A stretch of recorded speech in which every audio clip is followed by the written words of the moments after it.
Hello दोस्तों, कैसे हैं आप सब? दोस्तों, नया इनकम टैक्स बिल 2025 गवर्नमेंट ने पेश कर दिया है।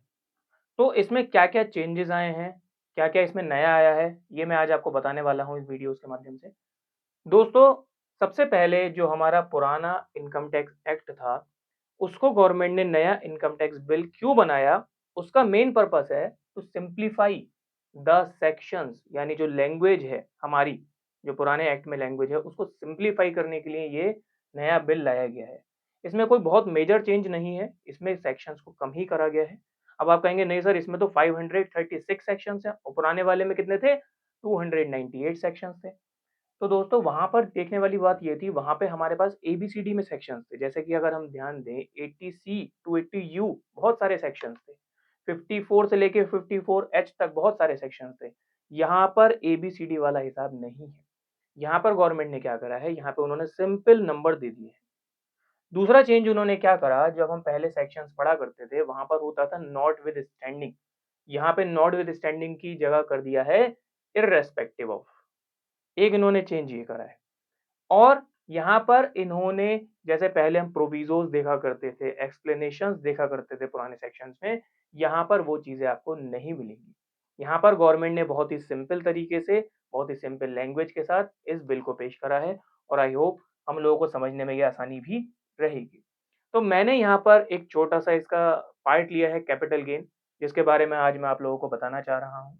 इसके लिए कई सारी वीडियोज़ रिकॉर्ड हो सकती हैं, तो आप लोग सारी वीडियोज़ देखिएगा। सबसे पहले हम कैपिटल गेन में अगर हम बात करें, तो कैपिटल गेन में सबसे पहले हमें क्या समझना होता है? सबसे पहले कैपिटल गेन में हमें समझना होता है कैपिटल एसेट का मीनिंग। जब हम पुराने एक्ट में पढ़ा करते थे, तो हमारा सेक्शन होता था 2 सबसेक्शन 14, लेकिन यहाँ पर हमारे पास कौन-सा है? 2 सबसेक्शन 22। तो यहाँ पर कैपिटल एसेट मीन्स, इसका मतलब कैपिटल एसेट में सिर्फ यही आएगा, इसके अलावा कुछ भी नहीं आएगा। कैपिटल एसेट मीन्स क्या लिखा है? Property of any kind held by an assessee whether or not connected with his business or profession। चाहे वो बिजनेस या प्रोफेशन से कनेक्टेड हो या नहीं हो, जो भी प्रॉपर्टी उसके पास है, अगर वो ओनर है उसका, तो वो कैपिटल एसेट होगी। ठीक है, ध्यान दीजिएगा यहाँ पे। उसके बाद है any securities held by financial institutional investor और investment fund. Financial institutional investor हमारे क्या होते हैं? जो इन्वेस्ट करते हैं, और investment fund just like mutual fund वगैरह। वो लोग अगर कोई भी आपकी सिक्योरिटीज हेल्ड करते हैं, सिक्योरिटीज माने शेयर्स हो गया, डिवेंचर्स हो गया, ईटीसी ईटीसी, तो वो सारी चीजें यहाँ पर कैपिटल एसेट मानी जाएंगी। ठीक। Point number C, ULIP, unit linked insurance plan. अगर कोई यूनिट लिंक्ड इंश्योरेंस प्लान है और कब लिया गया है? ऑन और आफ्टर 1 फरवरी 2021। ध्यान दीजिएगा मेरी बात पे। यूनिट लिंक्ड इंश्योरेंस प्लान अगर आपने 1 फरवरी 2021 से पहले लिया है, तो वो कैपिटल एसेट नहीं बनेगा। और अगर वो आपने 1 फरवरी 2021 को या उसके बाद लिया है, तभी वो कैपिटल एसेट बनेगा। ठीक है? और जिस पर एग्जेम्पशन अवेलेबल नहीं है अंडर शेड्यूल 2, सर पुराने एक्ट में एग्जेम्पशन हुआ करती थी, बताइए कौन से सेक्शन में? सेक्शन 10 में। लेकिन यहाँ पर इन्होंने क्या करा है? यहाँ पर इन्होंने शेड्यूल 2 दे दिया है। इस बिल में शेड्यूल्स भी हैं, 16 शेड्यूल्स हैं इस बिल में। तो शेड्यूल्स भी हमें पढ़ने पड़ेंगे। शेड्यूल में एक्चुअल में है क्या आखिरकार?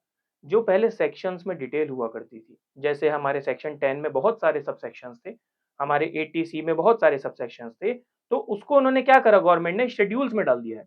तो ऐसे ही यहाँ पे दे रखा है, जिस पर एग्जेम्पशन अवेलेबल नहीं है अंडर शेड्यूल 2। ठीक है, ये एग्जेम्पशन वाला सेक्शन ही है। जैसे पहले सेक्शन 10 में एलआईसी से रिसिप्ट्स की बात थी, वही है। और उस पर ये अगर टैक्सेबल होता है उस जगह पे, तो वो टैक्सेबल यहाँ होगा। लेकिन यूलिप किसके बाद होनी चाहिए? 1 फरवरी 2021 या उसके बाद आपने ली हो वो पॉलिसी। ठीक है, उसके बाद इश्यू हुई हो पॉलिसी। समझ में आ गया आपको? कुछ चीजें हमारी कैपिटल एसेट नहीं होती हैं, वो इन्होंने एक्सक्लूड कर दिया, बट डज नॉट इंक्लूड, यानी वो चीजें एक्सक्लूड कर दी। सबसे पहली क्या है? कोई भी स्टॉक इन ट्रेड जिसमें आप डील करते हैं, जो आपका व्यापार है, वो कैपिटल एसेट नहीं होगा। ठीक है, एक एग्जांपल लेता हूँ। एक बिजनेसमैन है, उसके पास गाड़ी है, तो क्या उसके लिए वो कैपिटल एसेट है? यस। अगर वो स्टॉक इन ट्रेड नहीं है तो कैपिटल एसेट है। अगर वो कार में डील करता है, अगर वो कार का डीलर है तो उसके लिए वो क्या हो गया, स्टॉक इन ट्रेड हो गया, तो वो कैपिटल एसेट नहीं होगी। तो स्टॉक इन ट्रेड या फिर कंज्यूमेबल स्टोर्स या फिर रॉ मटेरियल, ये सब कैपिटल एसेट नहीं होता है। ठीक सर, समझ में आ गई आपको बातें? यस सर, आगे बढ़ते हैं। कोई भी पर्सनल इफेक्ट की चीजें हो, यानी पर्सनल चीजें हो आपके पास और वो मूवेबल हैं, तो वो कैपिटल एसेट नहीं होंगी। सवाल, क्या वो इमूवेबल है तो कैपिटल एसेट होंगी? यस। अगर कोई पर्सनल एसेट है आपके पास और वो आपकी इमूवेबल है तो वो कैपिटल एसेट होती है, और अगर वो मूवेबल है तो वो कैपिटल एसेट नहीं होती है, एक्सेप्ट कुछ एक्सेप्शंस भी हैं इस बात के, यानी ये चीजें जो हैं वो कैपिटल एसेट बनेंगी। क्या? Jewellery, archaeological collection, drawings, paintings, sculptures and any work of art, ये सारी कैपिटल एसेट हैं। इसके अलावा कोई और भी चीज कैपिटल एसेट नहीं है। एग्जाम्पल, एक मेरे पास कार है, मैंने ना वो कार अपनी बैलेंस शीट में नहीं ली, यानी अपने प्रोफेशन की बैलेंस शीट में, अपने बिजनेस की बैलेंस शीट में मैंने वो कार नहीं ली, क्या वो कैपिटल एसेट बनेगी या नहीं? बताइए। क्या वो पर्सनल है? Answer is yes. क्या वो मूवेबल है? Answer is yes. क्या वो इन 6 चीजों में आ रही है? Answer is no. तो इसका मतलब वो कैपिटल एसेट नहीं बनेगी। तो यहां पर एक प्लानिंग होती है, समझ रहे हैं आप? यहाँ पे एक प्लानिंग होती है। क्या प्लानिंग होती है? अगर आप पे कोई पर्सनल चीज है, ठीक है, अगर आप पे कोई पर्सनल चीज है, आप उसे सेल करते हैं तो वो टैक्सेबल नहीं होती है। तो दोस्तों, अगर पर्सनल कार बेचेंगे तो उस पर टैक्स नहीं लगेगा, लेकिन अगर बिजनेस की कार बेचेंगे तो वो कैपिटल एसेट बन जाएगी और उस पर टैक्स लग जाएगा। ठीक। तीसरा, एग्रीकल्चर लैंड इन इंडिया। इसके बारे में मैं आपको कुछ लिखकर समझा देता हूं थोड़ा सा। चलिए, एग्रीकल्चर लैंड, एग्रीकल्चर लैंड हमारे पास जो होती हैं दो तरीके की होती हैं। एक होती है अर्बन एरिया में और एक होती है रूरल एरिया में। एक होती है अर्बन एरिया में और एक होती है रूरल एरिया में। ठीक है। तो यहाँ पे ये डिसाइड कैसे होगा कौन सी एग्रीकल्चर लैंड जो है अर्बन एरिया में है, कौन सी रूरल एरिया में है? एक चीज और बता दूं, अर्बन एग्रीकल्चर लैंड ये टैक्सेबल होती है, यानी इसका मतलब ये कैपिटल एसेट होती है, और ये नॉट अ कैपिटल एसेट, ये कैपिटल एसेट नहीं होती है।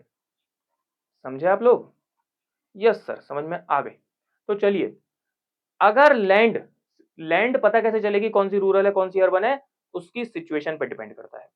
अगर लैंड, यानी मैं किसकी बात कर रहा हूं? एग्रीकल्चर लैंड की बात कर रहा हूं। एग्रीकल्चर लैंड सिचुएटेड है इन म्युनिसिपल एरिया, तो बताइए वो क्या होगा? अगर वो सिचुएटेड है इन म्युनिसिपल एरिया, तो क्या वो अर्बन एग्रीकल्चर लैंड होगी या रूरल एग्रीकल्चर लैंड होगी? वो होगी हमारी urban agriculture land. Urban agriculture land, समझ रहे हैं? तो यानी वो कैपिटल एसेट होगी। लेकिन यहां पर एक पॉइंट है, इस म्युनिसिपल एरिया की पॉपुलेशन जो है 10,000 और मोर होनी चाहिए। समझ रहे हैं? इस म्युनिसिपलिटी एरिया की पॉपुलेशन 10,000 और मोर होनी चाहिए, अगर है तो आपकी वो अर्बन एग्रीकल्चर लैंड होगी। अब आता है आउट ऑफ म्युनिसिपल एरिया, यानी बाहर, म्युनिसिपल एरिया के बाहर, out of municipal area.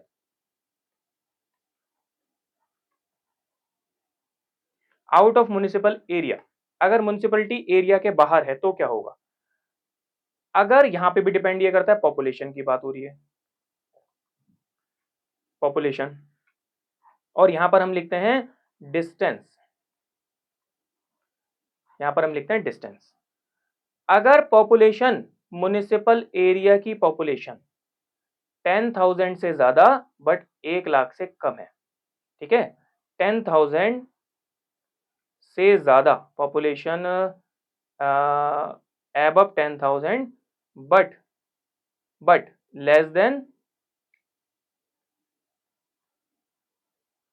1 lakh है। अगर 10,000 से ज्यादा बट लेस देन 1 लाख है तो क्या होगा? तो डिस्टेंस होना चाहिए 2 किलोमीटर। ओहो, मैं ब्लैक पेन से लिख देता हूँ, पेन रही है। डिस्टेंस होना चाहिए 2 किलोमीटर। अभी बताता हूँ 2 किलोमीटर कहाँ से मेजर करना है, अभी बताता हूँ इस चीज को। अगर उसकी पॉपुलेशन एबव 1 लाख है, एबव 1 लाख है, ठीक है, बट लेस देन कितनी, लेस देन 10 लाख है, तो डिस्टेंस है 6 किलोमीटर का। समझ में आ गई बात आपको? जी सर, समझ में आ गई है मेरी बात। अगर उसकी पॉपुलेशन एबव 10 लाख है तो डिस्टेंस है 8 किलोमीटर। अब सवाल ये उठ रहा है सर ये डिस्टेंस है कहां से? दोस्तों ये जो डिस्टेंस हम लिख रहे हैं ये डिस्टेंस है आपका फ्रॉम म्युनिसिपल लिमिट। अब आपको सर ये म्युनिसिपल लिमिट क्या होती है? जब आप किसी शहर में एंटर करते हैं तो क्या आपको कभी कभी एक बोर्ड लगा दिखता है? जैसे आपकी ये रोड जाती है, ये रोड पर हैं आप, यहाँ पे ऐसे ऐसे ऐसे ऐसे ये रोड है, तो यहाँ पे रोड पे कभी कभी आप एंटर करते हैं तो आपको यहाँ पर एक बोर्ड लगा दिखता होगा बड़ा सा, यहाँ पर एक बड़ा सा बोर्ड लगा दिखता होगा ऊपर को ऐसे करके, ठीक है, और ये रोड आपकी जा ही रही है इस तरीके से, दिखता है आपको ये बोर्ड? यहाँ पे क्या लिखा होता है? नगर पालिका आपका स्वागत करती है। ये लिखा होता है नगर पालिका आपका स्वागत करती है। ये होती है बेटा म्युनिसिपैलिटी की लिमिट, ये होती है म्युनिसिपैलिटी की लिमिट। यहां से म्युनिसिपल आपकी शुरुआत होती है और जहां लिखा होता है धन्यवाद नगर पालिका क्षेत्र में पधारने के लिए, तो वहां होती है म्युनिसिपैलिटी की लिमिट खत्म। तो यहीं से शुरू हो रही है और अगर यहां से बाहर जाए तो खत्म हो रही है। तो म्युनिसिपैलिटी लिमिट से 2 किलोमीटर दूर होनी चाहिए अगर पॉपुलेशन 10,000 से ज्यादा बट 1 लाख से कम है, और अगर पॉपुलेशन 1 लाख से ज्यादा और 10 लाख से कम है तो कितनी, 6 किलोमीटर, और अगर पॉपुलेशन 10 लाख से ज्यादा है तो 8 किलोमीटर की लिमिट, 8 किलोमीटर दूर होनी चाहिए, तभी वो रूरल एग्रीकल्चर लैंड बनेगी।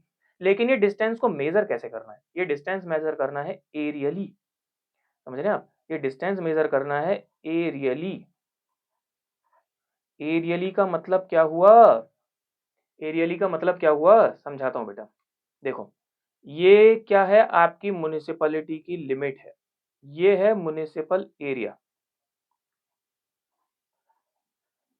अब आपकी लैंड ना सिचुएटेड है यहाँ पे, मान लीजिए, ठीक है, आपकी लैंड यहाँ सिचुएटेड है, लेकिन यहाँ पर जाने का जो रास्ता है वो रास्ता है आपका ऐसे, फिर ऐसे, फिर ऐसे, फिर ऐसे, फिर ऐसे, फिर ऐसे, फिर ऐसे, ये आपका यहाँ पर जाने का रास्ता है। तो जब यहाँ पर जाने का आपका रास्ता इतना टेढ़ा मेढ़ा है तो क्या ये डिस्टेंस मेजर कर लेगा? यस, हो सकता है ये 2 किलोमीटर, 6 किलोमीटर, 8 किलोमीटर से ज्यादा हो जाए, लेकिन हमें कैसे कैलकुलेट करना है? हमें कैलकुलेट करना है ऐसे कि साहब जैसे बर्ड फ्लाई करती है, एरियली डिस्टेंस कितना है, हमें रोड से डिस्टेंस नहीं देखना, हमें एरियली डिस्टेंस देखना है। ये जो डिस्टेंस है यही हमारे लिए मैटर करता है, ठीक है, जैसे बर्ड फ्लाई करती है तो वो डिस्टेंस मैटर करता है। अब ये सब चेक कैसे करेंगे? तो बेटा इसका हम लैटिट्यूड लॉन्गिट्यूड ले लेंगे, लैटिट्यूड लॉन्गिट्यूड ले लेंगे, और यहां का भी हम क्या करेंगे, लैटिट्यूड लॉन्गिट्यूड ले लेंगे, और इसे हम ऑनलाइन डाल के चेक कर लेंगे। समझ रहे हैं? इसे हम ऑनलाइन डाल के चेक कर लेंगे, लैटिट्यूड लॉन्गिट्यूड से वहां पर हमें एक डिस्टेंस निकल ही आएगा, और अगर वो डिस्टेंस आपका 2 किलोमीटर, 6 किलोमीटर, 8 किलोमीटर से ज्यादा है तो आपकी कैपिटल एसेट नहीं है, वो आपकी कैपिटल एसेट नहीं है। समझ में आ गई आपको बात? जी सर, आ गई समझ में, बस यही यहाँ पे लिखा हुआ है, ठीक। चलिए, उसके बाद अगर कोई गोल्ड डिपॉजिट बॉन्ड है जो गोल्ड डिपॉजिट स्कीम 1999 में इशू करे गए, और अगर कोई डिपॉजिट सर्टिफिकेट है जो गोल्ड मनीटाइजेशन स्कीम 2015 में इशू करे गए हैं, तो ये भी कैपिटल एसेट नहीं बनेगा, ठीक है, लेकिन केवल इसी की बात हो रही है, ये कैपिटल एसेट नहीं बनेगा। आगे हम पढ़ेंगे हमारा शॉर्ट टर्म कैपिटल एसेट क्या होता है, और भी कई सारी चीजें। आप इस चैनल को सब्सक्राइब करें। Thank you so much.